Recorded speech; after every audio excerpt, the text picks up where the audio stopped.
Many years ago, I was with a party of 8 citizens who followed the trail of a bunch of Indians making a raid into the settlement southwest of San Antonio.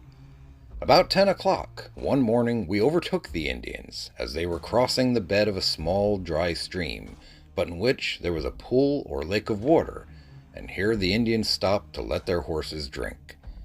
We fired upon them whilst at this pool, and 2 of their number fell. Then we charged them, and they scattered, according to their natural tactics. A short distance from the stream, one of our party killed the horse of one of the warriors, and the Indian himself was wounded, though we did not know then the extent of the wound. Now this Indian crawled into a small ravine near where his horse fell, and myself and 2 companions dismounted and approached. I called to him in Spanish, telling him that if he would quit fighting, we would not hurt him, and would do what we could for his wounds. Now I don't know whether he understood me or not, although many of the Comanches did speak Spanish.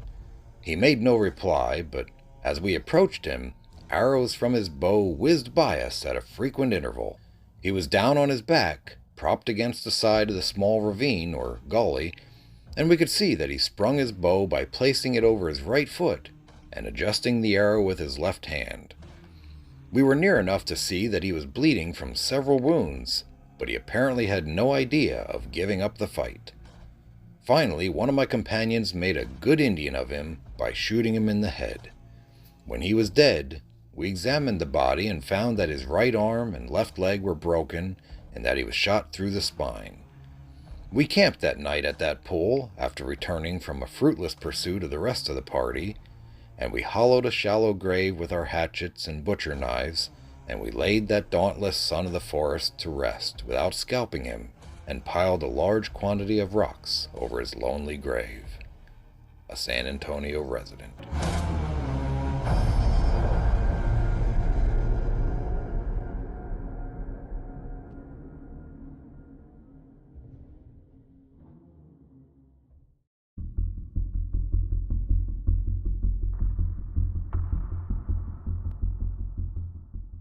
Trappers had used well-worn trails along the Missouri River to get to the Rocky Mountains to ply their trade, but this way had become increasingly dangerous due to the Indian tribes along the upper part of the river. Trappers had continually come under attack, and many of the parties had been completely wiped out. Around 20 trappers decided the safest way was overland, and they set off for Fort Henry at the mouth of the Yellowstone River. The men were on foot with just a few pack horses to carry their goods. In early September, the men had made it to the Grand River Valley and were making their way in the difficult terrain when Hugh Glass, scouting ahead of the main group, came upon a grizzly bear with cubs. The bear charged Hugh Glass and caught the trapper before he could defend himself, tearing flesh from his back and chest before tossing him around while clawing and biting the unfortunate man.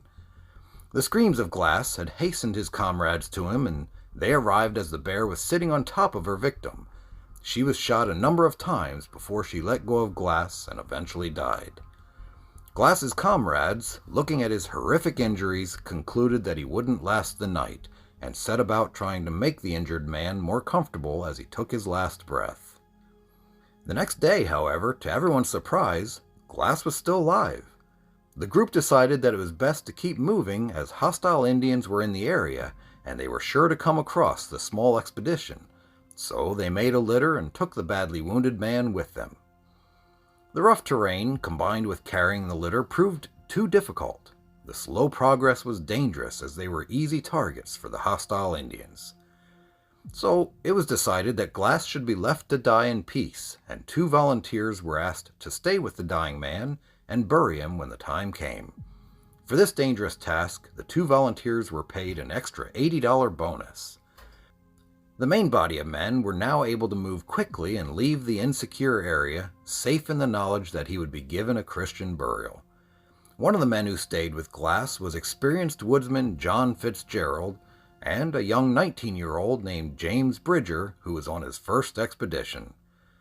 Although his only visible motions were breathing and eye movement, Hugh Glass was still alive 5 days after the group had departed. Well, by this time, Fitzgerald was certain they were in danger of discovery by Indians, He convinced young Bridger their agreement was fulfilled because they had watched over Glass far longer than anyone had ever expected him to live. In fear of their lives and convinced Glass would go under any day now, the two men left Glass next to a flowing spring and headed for the fort at the mouth of the Yellowstone. They also took Glass's gun, knife, tomahawk, and fire-making kit, items for which a dead man had no need. Realizing, though, he had been abandoned, Glass summoned the strength to start crawling back towards the Missouri River, driven by the will to survive and an intense desire for revenge on the two men who deserted him. He headed for Fort Kiowa. The fort was located on the Missouri, a few miles above the mouth of the White River. Due to his injuries, of course, travel was extremely slow at first. Glass's only nourishment came from insects and whatever he could find. A week into his painful trek, Glass happened upon wolves killing a buffalo calf. Waiting until the pack had their fill, he was able to take half of the carcass during the night. By remaining in camp until most of the buffalo calf meat had been consumed, Glass allowed his body to further heal and gain strength. Slightly recuperated, Glass was able to significantly increase his rate of travel. Once he reached the Missouri River, he obtained a hide boat from some friendly Lakota Indians and floated downriver to his destination.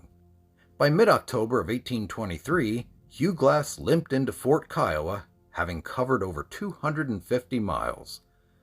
After recovering from his wounds, Glass, with revenge on his mind, set out to find Fitzgerald and Bridges. He eventually traveled to Fort Henry on the Yellowstone River, but he found it deserted. A note indicated that Andrew Henry and company had relocated to a new camp at the mouth of the Bighorn River. Arriving there, Glass found Bridges, but apparently he forgave him because he was so young and Fitzgerald was the lead instigator. Glass then signed on again as a trapper with the company. 10 years later, Glass and two comrades were killed by Arikara warriors while on the Yellowstone River. Almost 200 years later, they made a movie loosely based on events at this time called The Revenant.